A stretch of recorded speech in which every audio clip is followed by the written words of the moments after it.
আপনি হয়তো প্রেমিকার জন্য কিনেন একগুচ্ছ ফুল কিংবা পকেট ভারী হলে হীরের আংটি, কিন্তু বিশ্বের ক্ষমতাধর ব্যক্তি হলে কি একটু ব্যতিক্রম হতে হবে?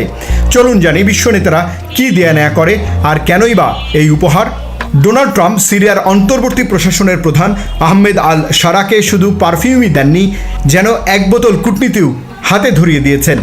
ভিক্টোরি 4547 নামের সেই সুগন্ধির বোতলে ছিল ট্রাম্পের সোনালী মূর্তি, পাশে হোয়াইট হাউসের সিলমোহর আর একটি চিরকুট। আগেরটি শেষ হয়ে গেলে ব্যবহার করার জন্য আরও একটি পাঠালাম। কূটনীতি এমনই এক শিল্প যেখানে কখনো রাষ্ট্র কথা বলে বন্দুক দিয়ে, কখনো আবার সুগন্ধি দিয়ে।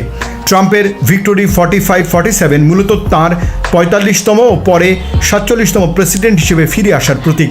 তবে বিশ্ব নেতাদের উপহারের ইতিহাসে এই পারফিউম খুব নতুন কিছু নয়, বরং ইতিহাস খুললে দেখা যায় রাজনীতি বহুবার অদ্ভুত সব উপহারের মোড়কে হাজির হয়েছে। 1785 সালে স্পেনের রাজা যুক্তরাষ্ট্রের প্রেসিডেন্ট জর্জ ওয়াশিংটনকে উপহার দিয়েছিলেন একটি খচ্চর। আবার 1827 সালে মিশরের শাসক মোহাম্মদ আলী পাশা ফ্রান্সের রাজা চার্লস দশমকে পাঠিয়েছিলেন একটি জিরাফ। সেই জিরাফকে দেখতে প্যারিসের মানুষ রাস্তায় ভিড় করেছিল। 1862 সালে সিয়ামের রাজা আব্রাহাম লিঙ্কনকে কয়েকটি হাতি উপহার দেন, যদিও লিঙ্কন পরে ভদ্রভাবে জানিয়ে দেন আমেরিকার জলবায়ু হাতির জন্য খুব সুবিধাজনক নয়। কূটনীতির ইতিহাসের সবচেয়ে নাটকীয় উপহারগুলোর একটি এসেছিল সোভিয়েত নেতা নিকিতা ক্রুশেচেভের কাছ থেকে।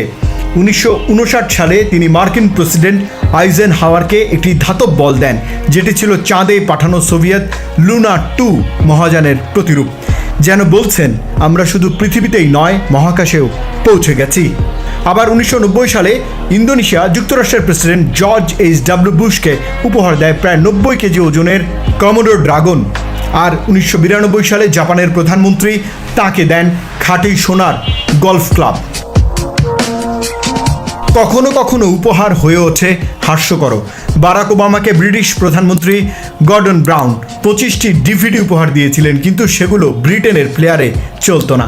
অন্যদিকে 2013 সালে মালি সরকার ফরাসি প্রেসিডেন্ট ফ্রাঁসোয়া ওলাঁদকে যে উট উপহার দিয়েছিল, সেটি পরে যে পরিবারটির কাছে রাখা হয়েছিল তারা সেটি রান্না করে খেয়ে ফেলে।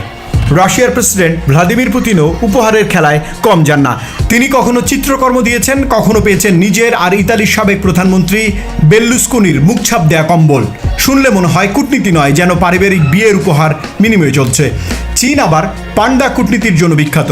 2018 সালে শি জিনপিং ফ্রান্সকে দুটি জায়ান্ট পান্ডা উপহার দেন, আর ট্রাম্প সেই বছর উত্তর কোরিয়ার কিম জং উনকে পাঠান রকেটম্যান গানের সিডি, যে নামে তিনি কিমকে ব্যঙ্গ করতেন। এসব উপহার আসলে শুধু সৌজন্য নয়, কখনো এগুলো বন্ধুত্বের ভাষা, কখনো ক্ষমতার প্রদর্শনী, আবার কখনো নিছক কূটনৈতিক রসিকতা। রাষ্ট্রনেতারা হয়তো হাত মেলান ক্যামেরার সামনে, কিন্তু ইতিহাস মনে রাখে কে কাকে কী উপহার দিয়েছিলেন।